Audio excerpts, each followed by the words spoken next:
l'astuce.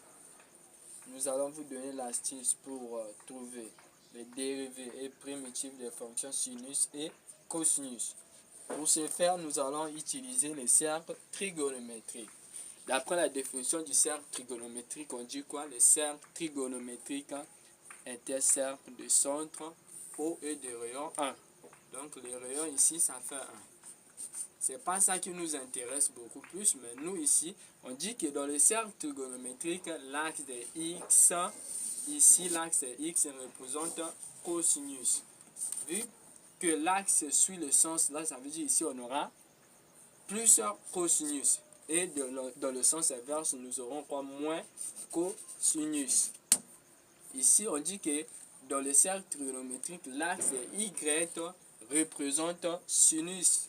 Donc ici on aura, comme l'axe est orienté comme ça, donc ici on aura plus sinus de X. Et le côté du bas, ça sera moins sinus de X.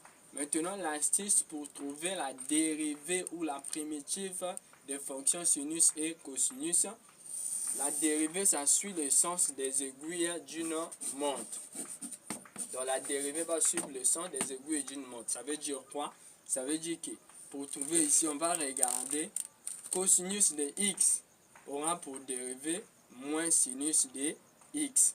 Et moins sinus de X aura pour dérivée moins cosinus de X. Et moins cosinus de X aura pour dérivée sinus de X. Et moins et sinus de X aura pour dérivée cosinus de X. Donc, les dérivés vont suivre le sens des aiguilles d'une montre et la primitive va faire le sens contraire des aiguilles d'une montre. Donc, ça va faire le sens contraire des aiguilles d'une montre, la primitive.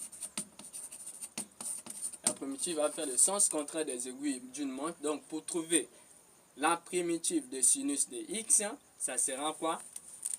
La primitive de sinus de X, ça sera moins cosinus de X. La primitive de moins cosinus de X, ça sera moins sinus de X.